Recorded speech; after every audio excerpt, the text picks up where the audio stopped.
since after my graduation in 2013. So magte 10 years na ako next year doing transportation planning for different sectors. So I am also a graduate of this UP Planning Review back in 2016. So yun lang din po yung inattendan kong review in preparation for the board exam. So it has been my habit of giving back. So every year I na-invite ako to undertake the lecture for different subjects, pero mostly for transport planning and also for yung math part ng ating board exam. So I'll try to keep everything brief and concise. So the details are found on my slides. So I'll just highlight the important points na baka lumabas sa board exam. Since transportation planning is part of yung sectoral planning, so very specialized siya, there might be questions na lalabas sa different parts of the exam. So pwedeng may lumabas na questions on transport dun sa planning concepts part ng exam. Pwede rin dun sa planning processes, since we also have some techniques that we will discuss in this lecture. Then pwede rin sa implementation part. So hindi natin alam, hindi specific kung saan siya lalabas, but we hope na kung ano yung discuss natin today, merong ma-retain sa atin and yun yung lumabas sa board exam. So again, good afternoon. So I'll start now with the outline of this lecture. So we'll start with some transportation planning basics, some definitions, concepts, and conventions. So transportation planning is also a science. So hindi lang po ito gut feel. So there's a science behind planning for traffic and transport. So we'll discuss that for the first section. The next one will be about the process, the common or general transport planning process. This will include the different methodologies that we do for data collection and also demand forecasting. Then lastly, mas micro ito yung traffic impact analysis. So what are the considerations, procedures, and measures? So lahat tayo, we experience some problems when it comes to transportation. May we be parang on a pedestrian level or as a car user or as a commuter. So ito na-encounter natin to every day. So I think we are familiar with some of the concepts and problems that will be presented today. Yun lang, it's presented in a more organized way. So we'll start with the transportation planning basics by defining what is transportation planning. So as you see in this slide, it is the process of understanding, assessing, and designing transport systems. And we want to highlight here that hindi lang po mga sasakyan ang iniintindi for this process. We are also interested with the movement of people, yun na pinaka-importante, and also goods and services. So the different concerns of transportation planning are safety. So it's important that we reach our destination safe. Also efficiency, access, comfort, and environmental pollution reduction. So hindi to extensive list, but these are the main concerns of transportation planning. In the context of the UN Sustainable Development Goals, there are also some concerns that are particular to transport. First, we have the third Sustainable Development Goal, which is good health and well-being. For this goal, related on yung road safety. So when it comes to road safety, we're talking about deaths and injuries caused by traffic crashes. We're also interested or concerned with energy efficiency. So by 2030, the target will be double the global rate of improvement in energy efficiency, since we have transport modes that are consuming energy. So we have fuel in particular. The next one is sustainable infrastructure. Siyempre, yung ating transport are running on the available infrastructure in our area. So part of the UN Sustainable Development Goal is to develop quality, reliable, sustainable, and resilient infra to support the economy and also human well-being. And the last Sustainable Development Goal relevant to transportation planning is number 11, which is sustainable cities and communities. So we want sustainable transport for all. So again, dito lumalabas yung concerns of safety and accessibility. So we want even persons with disabilities to be able to use the transport that we have, the transport system that we have. So these are the concerns of transportation planning.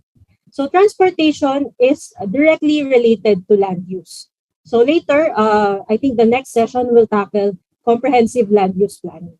And these two are related because there's a relationship between our travel patterns and how land use develops. So syempre, if we have transportation, we have improved accessibility. Improve accessibility. And if you improve accessibility, that promotes a more busy or development of land use. And pag kunwari, the place or the area becomes accessible, mas nagde-develop siya, we observe more activity. So, for example, if it becomes a commercial area, a dense commercial area, activity patterns tend to increase and that creates a demand for transportation. So, paikot lang siya, it's a cycle. If you improve accessibility, there's an effect on land use, which then generates trips, which will require more transportation supply. Then related to this is also the concept of automobile dependency and sprawl. So we observe this, for example, if you live in Metro Manila, we now have, we are now observing urban sprawl. Pumupunta na yung mga residential natin sa, for example, the provinces of Cavite, Laguna, Bulacan, and other provinces surrounding Metro Manila. And if we do not have the enough or the proper public transport, since yung work ay nasa Metro Manila, people will depend on the automobile. So if we have automobile-oriented land use planning, that will also result to automobile-oriented transport planning. So paikot lang yung cycle na ito. So that is why if we have suburbanation and we do not develop the proper transportation system, magre-rely lang talaga tayo sa highways and also automobiles, which is not sustainable in the long run. So we have some planning theories also related to transport. So these planning theories, I think, should have been discussed in the first session. So ito usually yung unang tinuturo for the board exam. So this diagram should be familiar to you. We have the sector or the radial model by Homer Hoyt. So we see here that cities tend to grow with wedges because of transportation roads. So even in Metro Manila, our highway system, meron tayong mga radial roads and also circumferential roads. And the developments tend to start with those transportation or major roads. So another theory that is related to transport is the agricultural land grant theory, or what we call location theory by Johann Heinrich von Thune.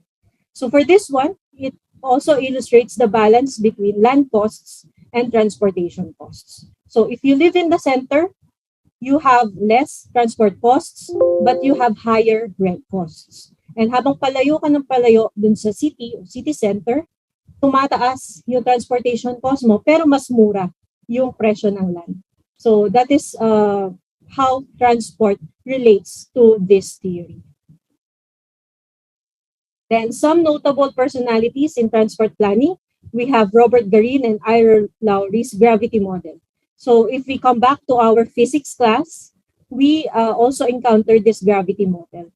So this model just says that trips produced at an origin and attracted to a destination are directly proportional to the total trip productions and total trip attractions. So ang friction factor dito is the travel time and travel cost. So kung mas malayo, syempre mas less yung trips natin dun sa place na yon, or kung mas mahal papunta dun sa area na yon, it will be more less likely to make trips para dun sa destination na yun. So again, the friction factor here is travel time or travel cost. So pag mas malayo, syempre hassle pumunta. So trips are less likely. So ganun lang yung gravity model. Pero pag mas malapit, for example, we have the grocery store that is just near our house, mas madalas tayong pumupunta doon compared dun sa malaking mall na malayo sa bahay natin, and we have to spend our time and some costs going there. So, ganun lang yung gravity model. Then another notable personality is Peter Calthorpe, who introduced the transit-oriented development. So I do not know if someone from DOTR works here, but with my experience with the North-South Commuter Rail, they have their transit-oriented development team. Sila yung nagpa-plan for the area direct adjacent or at the vicinity of each railway station. So ganun yung ginagawa nila ngayon for the NSCR. So for this transit-oriented development, the basic concept is that the commercial, housing, jobs, parks, and civic uses are within walking distance dun sa transit stops. So this reduces the need for the automobile dun sa area na yun. So it will attract more users for the public transport line. So this is also one factor here is creating a pedestrian-friendly street network which directly connects to different important destinations or uses, land uses. So that is TOD, and the main personality is Peter Calthorpe. So some components of a transportation system, we have the static components, which composes of travel ways. So ito yung mga space where vehicles, pedestrians, or conveyances operate. So for vehicles, we have these highways, we have our urban streets. For pedestrians, we have our sidewalks. And conveyances, this is more on for railway. So yung mga trucks, these are the travel ways that are part of the static components. And then the next one, another example of the static component would be the transport facilities. So this is where we pick up and drop off passengers. So normally, the example would be the terminals, the public transport terminals, the ports, and transfer stations. So this is more on infra for the static components. For the dynamic components, these are the carriers that move passengers and goods from one point to another. So nakaka-travel tayo because of these dynamic components. The most used ones are the road-based transport. So these are on land, and they make use of our highways and urban streets. So we have land road-based, and we also have rail-based. Though currently our rail is concentrated here in Metro Manila. So we have the LRT, MRT systems. So aside from the land travel, we also have air. So yun mga ano natin for the airplanes, we have, and also we have for water. So we have the ships and the boats that are carrying passengers from one place to another. So these are the dynamic components. Aside from this, we also have control systems. So these are the rules and regulations that ensure that the system functions safely and effectively. So on a more micro level, more or smaller scale, we have this at our intersections. We have traffic signals, both for the vehicles and also for the pedestrians. We also observe the presence of signages. So this tell us where to go or what systems are in place for each area. Aside from this, we also have some road or street furniture. So dito, yung mga bollards na nakikita natin, for example, separating the EDSA carousel and the general travelway. So those are part of the street furniture. So yung mga traffic cones, yan, the part din yan. And the rumble strips, for example, so that you will slow down. So those are part of the road or street furniture. Then another particular component of a transport system, which is relevant to our times, is technology. So these technological advancements affect modal competitiveness, price structures, speed and comfort levels, and they also influence safety. So examples of this are the development of autonomous vehicles. We have the self-driving cars. And also for commuters, we have these TNVS platforms or the ride-hailing apps that we have now. So because of these technologies, they affect the transport system that we have. Then For the next concept would be the hierarchy of roads. So for the hierarchy of roads, this is done to achieve economies of scale in terms of construction and operation. Then conflict points are reduced since access and movement functions are distinguished. So for example, if you live in a residential area, we want to maintain a quiet environment. So we tend to restrict some of the movement in that and access in that area. So redundancy is lessened, thus capital cost is reduced. So we have two concepts here for the hierarchy of roads by function.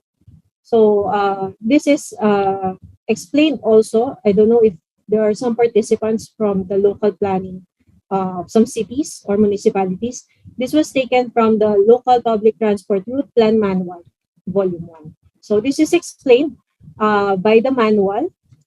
So the first one would be the expressway. So ito yung pinaka-limited among all the types of roads. So for expressways, it's limited access roads that charge a fee for use. So they are governed by a certain law.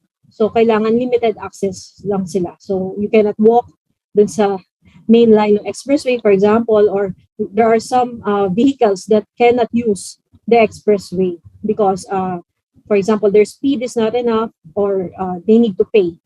So expressways are limited access roads that charge a fee for use. So the common examples would be NLEX, SLEX, and Skyway.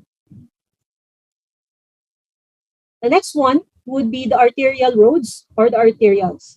So these are limited access roads that serve movement only. So for this one, main example may be EDSA. So limited access roads mean, for example, if you observe in Cubao, the terminals there are being serviced, merong service road sa likod because they want to limit yung in and out papunta dun sa highway. So that's limited access roads. So according to the manual, the Local Public Transport Route Plan Manual, these types of roads are appropriate for buses since we observe high movement of passengers in these types of roads. And the next one would be collectors, where we observe medium speed and medium flow, serving both movement and access. So according to the manual, this is where jeepneys, UVs, and field cabs are the most appropriate. Then the last one would be local roads, which are slow speed and low flow roads. So mainly yung mga residential roads natin, where pedestrians and non-motorized transport, NMT is non-motorized transport, have higher priority than motor vehicles. Dito yung maraming tumatawid, maraming activity. So that's for the local roads. So tricycles may be the most, yung mode na available for this type. So this is according to the Local Public Transport Route Plan Manual. So this is from the OTR. Kung based naman sa administrative category, this is being followed by DPWH. So yung kung sinong in charge dun sa road na yon, yan, dun nakabase yung pangalan niya. So for example, we have the national roads. So these are part of the main trunk line system of the country. So these roads lead to national ports, seaports, parks, or coast-to-coast parks. Coast-to-coast parks. So usually they connect different regions of the country. So for example, we have MacArthur Highway sa north, we have Manila South Road sa south. So they connect different provinces and different regions. And here we have also the minimum right-of-way, which is 20 meters. Going down would be provincial roads. So provincial roads connect one municipality or city with another. So all roads extending from a municipality or from a provincial or national roads to a public wharf or railway station. So next would be municipal and city roads, which has a minimum right-of-way of 10 meters. And these are usually the roads that are within the poblacion. Then we have the smaller roads, we have the barangay roads, or these are the other public roads within the barangay. Then usually this expressway and toll roads, these are operated by private institutions that will be turned over after their concession period to the government. So again, these are NLEX, SLEX, Skyway, etc. So we have this hierarchy of roads by administrative category. So usually, the national roads are being maintained by DPWH, the provincial roads by provincial engineering. So depende po kung ano yung kung sinong in charge sa maintenance and construction of these different types of roads. Then we have these changes in mindset when it comes to transportation. So the conventional mindset would be planning for cars. So you can see in this figure, in the first figure, we have this many cars using the expressway, and the usual solution to this is add more lanes to the road in order to accommodate the transport demand. So usually the priority here would be the movement of vehicles. However, we've observed in the recent years that there's a new paradigm wherein yung concerns or we want to transport more people by promoting walkable communities or even the use of non-motorized transport such as bicycles. So we've seen during the pandemic that there have been parang mga advocacies and also some actions in the promotion of motorized transport. So if we observe now in some areas or some roads in Metro Manila, we now have protected bike lanes. So that is included here in the new paradigm. So related to this two contrasting concepts are the metrics that we use for transport planning. So usually when we evaluate transport, it is yung concept ay level of service. So we assess congestion by getting the ratio of the vehicular volumes passing and the capacity of the roadway. So ine-evaluate po yung mga highways natin when it in terms of this ratio. So it's called VCR. It's volume capacity ratio, and there are 6 levels from level of service A to level of service F. Kapag po F, as we see in the diagram, it is already congested and saturated, and there might be stop and go situations. So pag po A, free-flowing, and yung pong kabilang dulo, level of service F, that is already the congested condition. When we do transport planning in this using this metric, iniiwasan po natin yung level of service E and F. So kapag po A to D, acceptable pa siya to our traffic engineers and transport planners. So this is in terms of vehicular volumes. So again, there are two variables here. We have volumes. So volumes are actual vehicular volumes which are converted to passenger car units. So for example, we have a car. The car is equivalent to 1. And a truck, kasi since mas mahaba po yung truck, we have to convert them in terms of the same length as a passenger car. So minsan po yung truck, they multiply it by 2.5. So that means one truck is equivalent to 2.5 cars. So these are called passenger car equivalent factors. So we want to convert all the vehicles that we have counted into passenger car units or in terms of the size of a car. Then we compare that to the capacity of the road.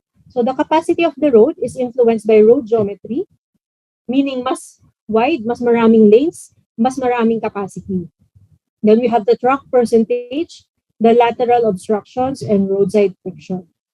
So for example, a road is passing through a busy area. So for example, market area wherein maraming on-street parking, maraming activity dun sa tabi ng road, maraming in and out, that may reduce the capacity of the roads. In contrast, expressways have the highest road capacity because they are limited access, walang masyadong in and out. So the idea is vehicles should be in free flow. So we measure both the volumes and the capacity in order to get this volume capacity ratio, which we then relate to the level of service. So in my experience with public institutions such as DOTR and DPWH, ito po yung ginagamit talaga nilang metric, yung level of service. So aside from level of service, if we're using the conventional method, again, the conventional method is the planning for cars or the private vehicles. aside from level of service, they also use speeds.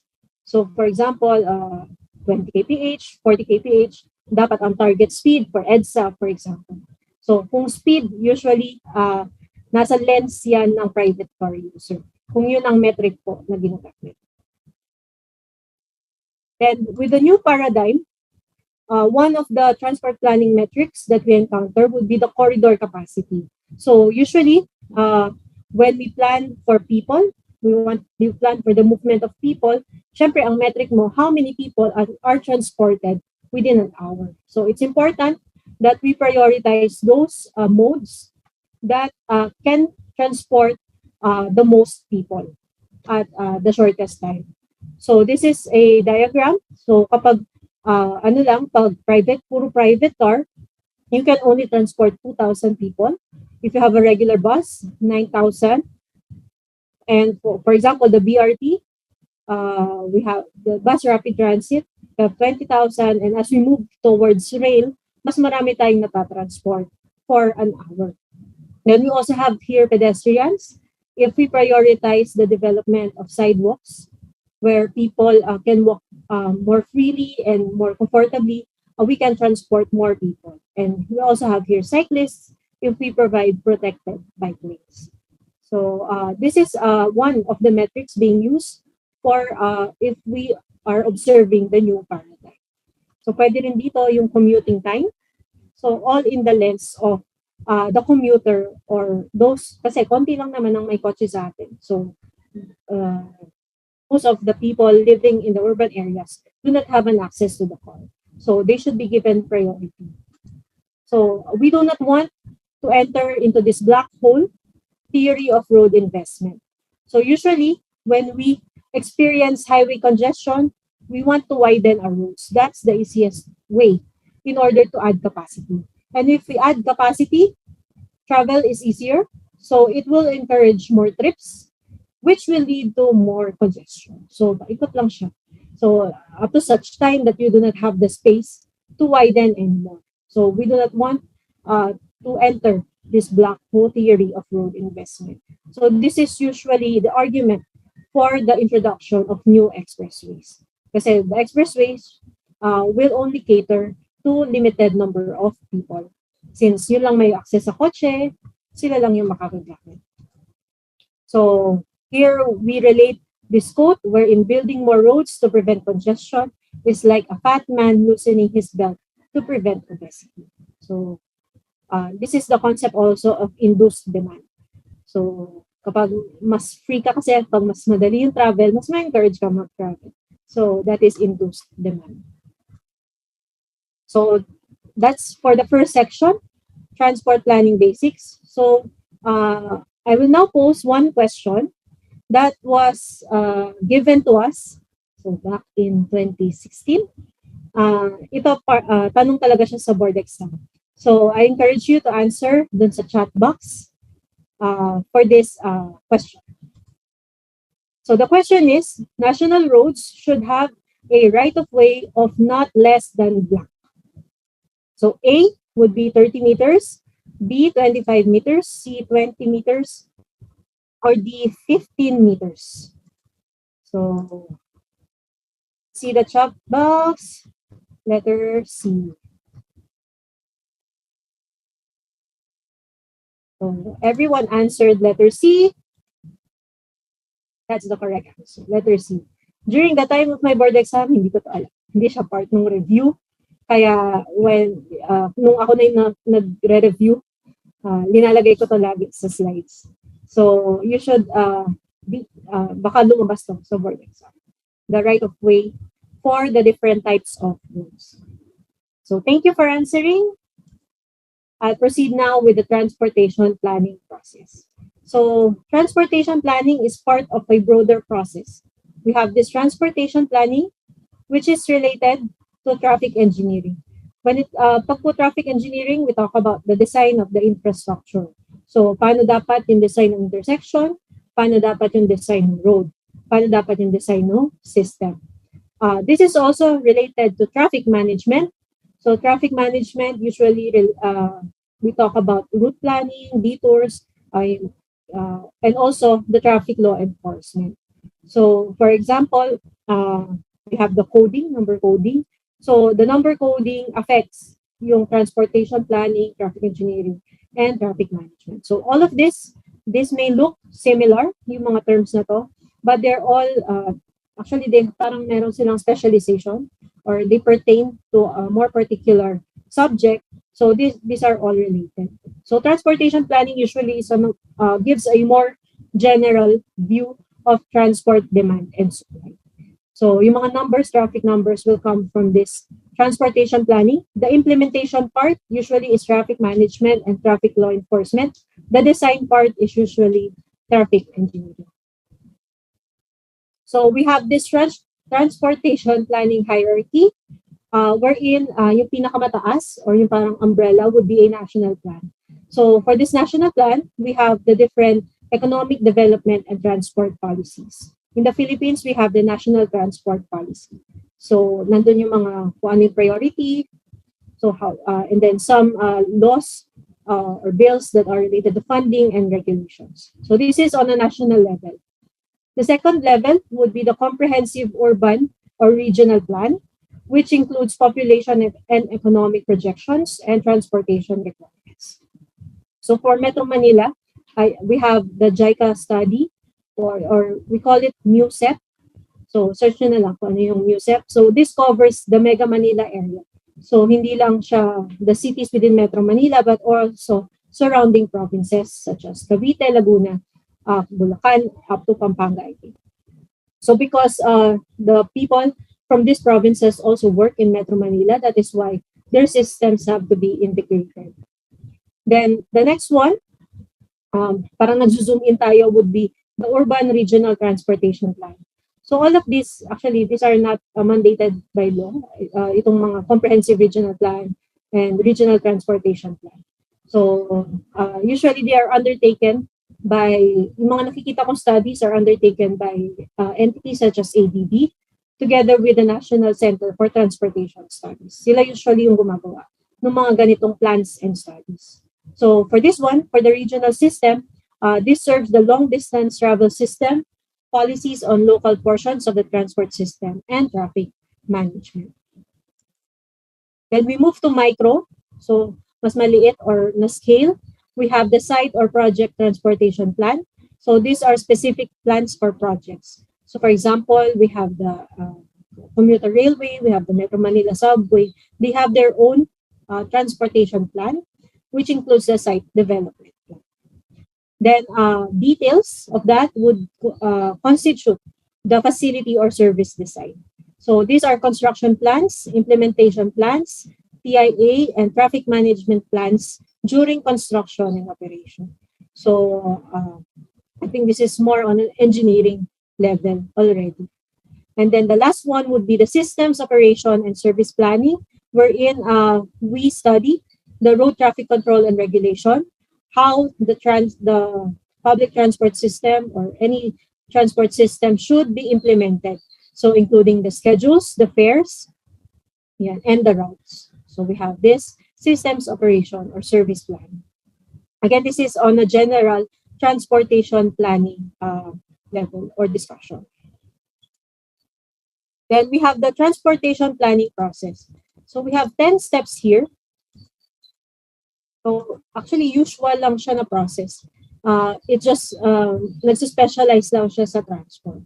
So first, we have to identify the study area. We have to study the existing characteristics and land uses. Then after that, we forecast the land use and travel characteristics in a certain horizon year. So for example, 5 years, 10 years, depende kung gaano siya long term.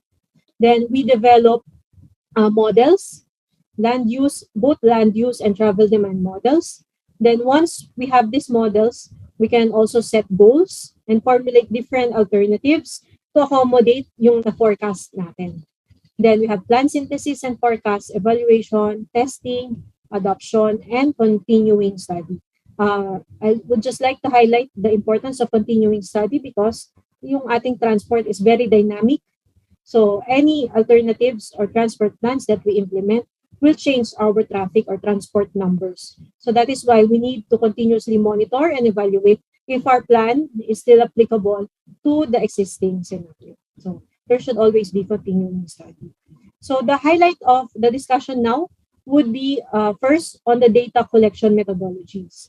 How do we know the number of vehicles passing? How do we know the number of passengers using a certain public transport system or pedestrians using a pedestrian facility? So we have these data collection methodologies. These are the most common ones. First one would be the physical inventory and condition survey, wherein we get the details, we measure the roads and facilities associated with different modes of transport. The next one would be volume studies. I do not know kung may na-encounter na kayo in a certain area or intersection wherein there are parang mga surveyors. We have the surveyors, naka-vest, and they are just tallying the number of vehicles passing through an intersection or a roadway segment. But now we have already digital methodologies. This is a platform called Good Vision. If you have, for example, in your locality, you have your CCTV cameras and you want to know how many vehicles are passing through that segment, you can use this platform. They will classify and count the vehicles per movement on an intersection. So for volume studies, we want to collect information on the number of and movement of vehicles and or pedestrians within an area. Syempre, kung yung movement na pinakamarami, yun yung magiging priority. For example, in a traffic signal. Sa frame.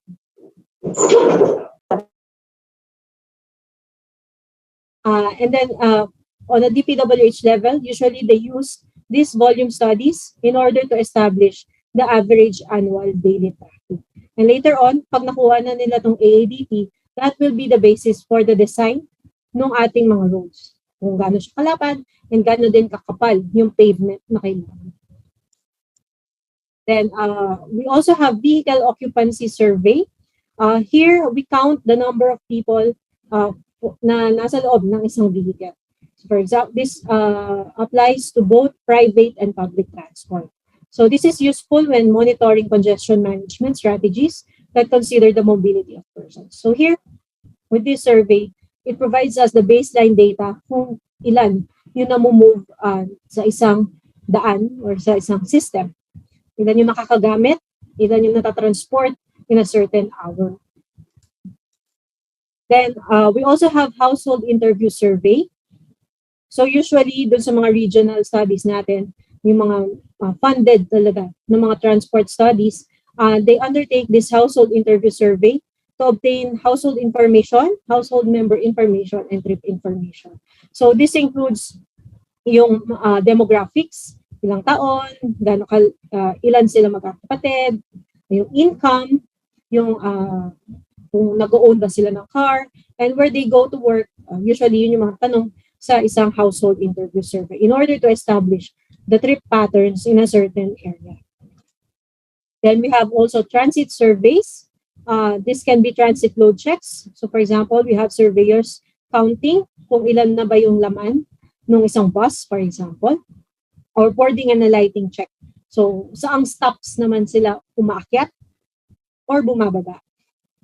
So this is used to determine requirements for schedules of transit service both in time and space. So there are other also methodologies for data collection, but these are the most used. We also have travel time if we want to measure speed. We also have interviews na sa roadside if we want to interview cars. We want to know their origin and destination. So the most common data collection methodologies.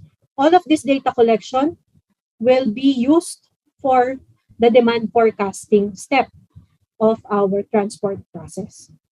So that's number 3 and number 4 nung 10-step process. So this is the classic 4-step model that we use for transportation planning. So we have the base year, so that's the current year, and also we have the future planning data. For example, we have projections after 5 years, ganito na yung population. After 5 years, this will be the economic activity. So all of this will be inputted in a database wherein we now create a model which we will use for evaluation of different alternatives. So we have the classic four-step model. These are the four: trip generation, trip distribution, modal split, and trip assignment. So for trip generation, we answer the question, how many person trips? Then for trip distribution, we answer the question, where are these trips going? For modal split, what mode are they using? And for trip assignment, what route will they take? So we will take each step on a more detailed level. So for example, this is for trip generation. Our example would be the typical development of a shopping mall in an area. So we have now a shopping mall that is being planned by a developer in this area, in a particular area. So this shopping mall is expected to attract shoppers. So yung mga shoppers, pupunta sila sa shopping mall, and it will also produce trips. So pag naka-shopping na sila, lalabas na sila. So we have this trip production and trip attraction. So as I mentioned, transport planning is a science. We also have some standards. Actually, hindi naman standard, mga metrics na ginagamit. So usually, when we talk about trip generation, we look at the gross floor area of a development. So for example, for a mall that we've been talking about, the developer plans to have a 100,000 square meter mall. So that will be the gross floor area. The number of trips is dependent on the gross floor area. And we have this trip rates table. This is different for each country or even in a particular area. So we have standards that we can modify depending on what we observe on the ground. So this is an example of a trip rate table. So yung number of trips na ma-generate ng mall will depend on itong trip rates na to. So since we're talking about the mall, this will fall under the commercial land use classification. So we have this trip rate. It will produce 0.0576 per square meter of GFA. Then we have the attraction of 0.0735. So if you encounter a problem like this, dun sa inyong board exam, huwag kayong magpanic. So it's easy to compute for this. So you take the area, then you just multiply it with the number of trips that is indicated in the table dun sa tamang land use classification. So for example, for trip production, we have 100,000 square meters times 0.0576 trips. According to the trip rate table, it will now be 5,760 person trips per hour. That will be the trip production. So malaki-laki siyang mall for it to generate this amount of person trips. This is person trips, hindi po to vehicle trips. So, ibig sabihin tao na papasok-labas nung mall for a certain hour. Then we have trip attraction. Ito yung mga papasok sa mall. So, we again take the mall GFA that is provided to us, which is 100,000 square meters, and multiply it with the attraction rate, which is 0.0735. So, if we multiply, we now have 7,350 person trips per hour. The total trip generation is the sum of the trip production and attraction. So, i-add lang natin yung 7,350 plus 5,760. So, ibig sabihin, the generation of the mall will be 13,110 person trips per hour. Usually, we do this trip generation exercise during the peak hour. So, since yun yung minimitigate natin, yung parang worst case scenario. So, for this one, it's 13,110 person trips per hour. That's the trip generation nung mall. So for the next step of some factors affecting trip production, income, car ownership, family size, and residential accessibility. So kung mas mataas ang income mo, generally you have more trips to make. And for example, for car ownership, kung meron kang access to the car, mas mataas din yung likelihood that you have more trips. Related din siguro dito are some economic factors or yung mga prices. For example, ngayon na mataas yung gas. So that also affects trip production. So kung mataas yung presyo ng gas, ng diesel, syempre magtitipid ka, magbababa ka rin ng number of trips. So those are some factors affecting trip production. So residential accessibility, kung mas malapit ka sa different land uses, syempre mas likely na pupunta ka dun sa, mas marami kang trips compared dun sa mga exclusive or isolated residential areas. Kasi hassle nga naman lumabas. So, the likelihood ng trips will go down. We also have factors affecting trip attraction. So, here we have the spaces available for industrial, commercial, and other services, and the zonal employment and accessibility measure. So kung hindi ganong accessible, yung office or yung area, konti lang din yung ma-attract niyang goers doon.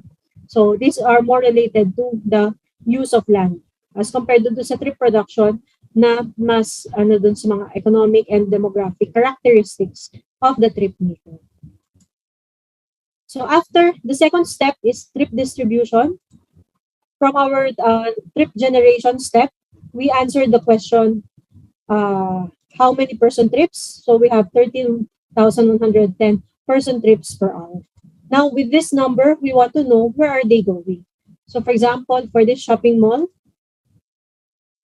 there will be a certain percentage going to Quezon City, for example. We have some percentage going to Manila and some going to Makati. So in this trip distribution step, we want to establish the origin destination table. So dito, magagamit natin yung model na diniscuss natin earlier, which is the gravity model, which postulates that intercity transport will depend on the distance between A to B, A to C, and A to D. The shorter the distance, the more likely na mas mataas yung trips doon sa OD, origin destination pair. So kapag mas malayo, for example, from origin A to its destination D, kung malayo sila sa isa't isa, mas konti yung trips na ma-generate for that pair. So this is where we use the gravity model. We want to know where the people are going, they're coming from, or where are they going. Yun yung concern ng trip distribution. The next step naman would be modal split. So anong ginagamit nilang type ng vehicle or anong ginagamit nilang service to go to that area. So this is a step in transport modeling that can be considered behavioral, and it is gathered through stated preference surveys. So this is actually the main topic of my master's thesis. So for example, the topic is kapag umuulan, ano yung, if it's raining, what is your preferred mode of transport? Kasi there are some factors that affect your choice of mode. So for example, kapag alam mong maulan, ayaw mong gumamit ng kotse kasi alam mong baha dun sa dadaanan mo. Mga ganun bang behavioral aspects that can influence your choice of mode. So trip makers often decide which mode provides them with the greatest utility. When we talk about utility, it depends kung ano importante sa'yo. Is it important for you to go to your destination in the least amount of time or the least amount of cost, or kung ano yung pinaka-comfortable or convenient for you? So it varies from each trip maker. So some factors affecting modal split will be the trip type. So for example, if your purpose is just for leisure, hindi ka masyadong nagmamadali compared to those going to the workplace kasi wala ka namang time talaga na parang specific time na may cost sa'yo. Malilate ka. So pag nagmamadali ka, mas nakaka-affect yun ng choice of mode. So we also have trip training, departure time, OD, and length of the trip. Also, the trip maker characteristics. So for example, there are some trip makers that are forced to use the public transport system because they don't have an access to the car. So that affects yung modal split. The household size, the income, and the age and gender. So for dito, nakikita natin yung safety, for example, for women using the public transport services. So if they feel that they are not safe using this particular mode, they will shift to another mode. May mga ganong factors. Or also, kunwari, if you are a senior citizen and you want to go to different parts of Metro Manila, pero the use of EDSA carousel, for example, masyadong maraming aakyatan na mga stairs, that is not good for your health, you might choose to use other modes of transport. So that affects the modal split. Then we have the land use characteristics. We have the pedestrian facilities available. the mix of uses at both ends, and residential and employment density. So kung maayos yung pedestrian facilities, you might choose to walk longer to other modes compared to yung mahirap maglakad. Siyempre, kung ano yung pinakamalapit sa iyo, yun yung gagamitin mo, even if that requires higher costs. Then we have service characteristics. So the facility design, the congestion, travel time, cost, distance, accessibility, and safety. So for example, there was a time that MRT, kailangan mo magantay ng 15 minutes. So if that's not okay for you, you choose another mode that is more convenient. So these are some of the factors affecting the mode that we choose. So that's modal split. So for our example, we have the trip generation. We determine the number of person trips. We determine where they are going. So for example, a certain percentage of those trips will go to Quezon City. We now determine how many of those trips will use the car, we will use the jeep, and we'll use the tricycle. So for this one, we determine kung for the car, we assume some load factors wherein there will be 2 persons per car. For example, husband and wife using or going to the same shopping mall. So we have this modal split of 1,000 that will require 1,639 cars per hour. Then kung a certain percentage will use jeep and ang punuan sa jeep is 20 persons, this development will require 99 jeeps per hour. And for the tricycle, we have 437 tricycles per hour. So this might help if the mall will have its own public transport services. This will determine kung ano yung magiging requirement niya for that service and also for the terminal design. So, kaya po useful itong step na to of modal split. Then the last one would be trip assignment. So, this is the assignment of routes of the generated site graphic. So, anong ruta nila? Saan ba sila dadaan? So, coming from the mall, going to Quezon City, for example, they have to use Quezon Ave and Commonwealth Ave. So kung pupunta naman silang Manila, they have to use Espanya. And if they're going to Makati, they will use first Quezon Ave, then go to EDSA, or another alternative of using C5. So we assign now the number of trips, vehicles that will use these roads in order to determine the future parang level of service of each road, kung sapat pa ba, kaya pa ba ng ating mga roads na i-accommodate yung additional generated traffic by the shopping mall. So that is actually the last step for the 4-step model. So usually, even large-scale transport studies use this 4-step model in order to determine the demand, the transport demand, and also assess the supply that we have. So the current characteristics of both our highways and also our public transport system. So just a quick check for section number 2. Again, please chat your answer for the transportation planning process.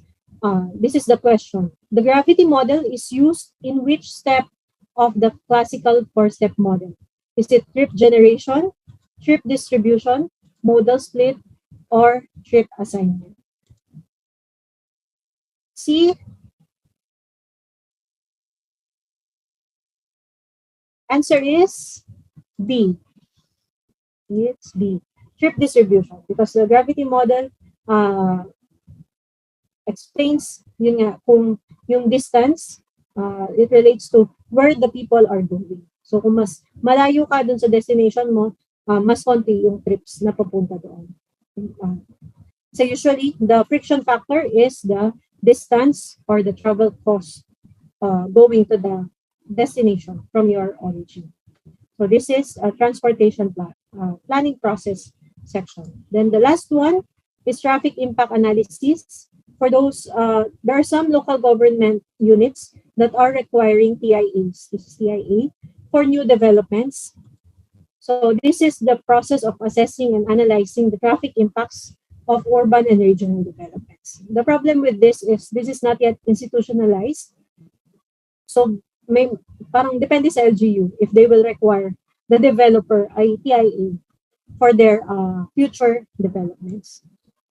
So these are the steps. It's similar to what we've discussed in section 2.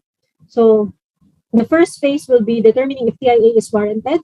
So depende kung it will be up to the agency or the institution or the local government unit to determine kung ano yung threshold. So for example, pag ganitong number of dwelling units, yung subdivision, pag na-reach mo to or nag-exceed ka doon, they will require you a TIA. So we have to determine if TIA is warranted. So kung kunwari, papatay ka lang ng bahay, hindi ka naman kailangan ng TIA kasi hindi naman malaki yung trip generation. But if you're a big mall, for example, in an urban area, they might require you TIA for your permits dun sa local government. Then the phase 2 will be traffic impact analysis. We will use here the same model, the classical 4-step model for travel demand forecasting. We will analyze the impacts and the assessment of the transport system and traffic flow. Then the phase 3 will be identifying menu of mitigating measures. So pag alam mo na kung gaano kalaki yung traffic na na-generate mo, syempre you want to minimize yung congestion or yung hassle na dadala mo dun sa transport system. So we in this phase, we identify possible improvements on the transport system. Then number 4, establishing institutional mechanism. So here we determine the costs and how these improvements will be implemented. So that may be in terms kunwari, of a memorandum of agreement, yung mga ganong institutional mechanisms. Then we prepare standardized TIA report for documentation. So traffic impact assessment considerations. The first one, we need to assess the existing conditions. So this is the current number of vehicles or trips in the area. Then we assess in the future what will be the background conditions. So existing, that comprises of the existing number of trips plus the approved projects, other projects in the area that are already approved and sure na sila. And then the expected growth in traffic. So usually we have this regional growth, percentage of growth that we observe in an area. So usually depende sa region, kung mabilis ba yung growth dun sa region na yon or medyo slow compared to other regions. So we establish the background conditions in the area. So for example, existing conditions will be for 2022. The background conditions now will be for the future year, maybe 2030. So depende po kung kailan mag-open yung development. Then we have project conditions when the project already opens. So pag dito sa project conditions, we add another aspect. That will be the trip generation of your project. Then we have this, the last one will be the mitigating measures. So if we apply the improvements in the system that we are suggesting, that may reduce the number of speeds, ano yung resulting volumes. So that's for the mitigating measures. So the procedure will be first, would be data collection. Then we analyze the current condition. We forecast the future condition, identify potential problems, and propose mitigating measures. So for the data collection part, up to the future conditions, we've already discussed this dun sa 4-step model and the data collection methodologies dun sa second section. So the next topics would be what are the mitigating measures that are usually suggested for dun sa mga transport studies natin and traffic impact assessments. So we need to balance here the supply, the existing transport supply, and the expected demand in the future. So we have the soft measures that na pwedeng suggest that may be transport demand management schemes and land use controls or transport system management schemes. So we'll discuss the examples later. Then we have the hard measures which will require additional improvements dun sa ating existing infra and facilities. So for the soft measures, we talk about transport demand management. So examples here are the number coding scheme. So for example, the number coding scheme aims to decrease the number of vehicles flying through major thoroughfares. So we decrease the demand. So all of these examples actually affect the demand for transport. Then we have imposing tolls. So if you need to pay, usually that decreases the demand for transport. We have congestion pricing. So there are some areas such as, for example, Singapore that employ congestion pricing. So during peak hours, they impose parang mga tolls para doon sa mga papasok sa mga central business districts. So kung ayaw mo, kung nagtitipid ka, you need to use the roads during off-peak hours. Then we have vehicle ownership restraints. So for example, mas mahirap yung process of getting a license or owning a vehicle, which is also practiced in other countries. Then during the pandemic, we have this flexible working hours and staggered working hours and shortened work week. So for this one, this also affects the demand for transport. So if you need to work at home, syempre, there will be less trips that you will be making. Then we have carpooling, ride sharing, or shuttle service, which reduces the number of cars needed to ply the road, since yung load or yung occupancies will be higher for this example. Then we have parking control techniques. If you do not provide parking, they won't use their cars. So ganun lang po yun. So there are some areas in other countries that do not offer parking control in order for the residents or the workers to use the available public transport to prevent traffic congestion. Then we have land use controls. If you promote, for example, mixed-use developments, if you work within a walking distance from your residence, mas konti yung demand for automobile transport or even public transport services. So these are all concerning the demand. We want to decrease. The goal is to decrease the demand for transport, especially for private car transport. Then transport system management, this is related to the supply. So here, the goal is to improve the efficiency of the transportation system. So the most common technique here is to improve the public transport. So, kasi mas madaling mag-improve ng capacity ng public transport as compared to having increasing the capacity of yung mga roads natin.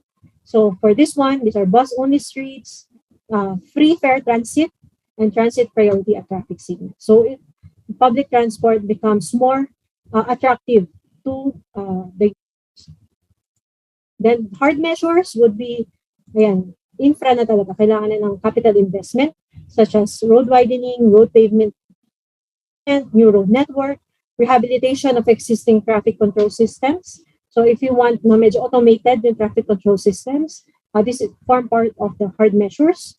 Intersection channelization, we have the pavement markings, and ito kailangan talagang investment, development of a bikeway or mass transit system. So those who are in charge of this transport improvements would have to parang see kung ano pinaka-economical for them. O pinaka-madaling implement or kung anong measure yung pinaka magbe-benefit yung maraming tao. So that's the last one, since I think so for the last one, the last question for this one, for traffic impact analysis. So which of the following soft measures does not belong under transport demand management? So first will be transit priority at intersections, B, parking control techniques, C, congestion pricing, and D, flexible working hours schemes. So let's check.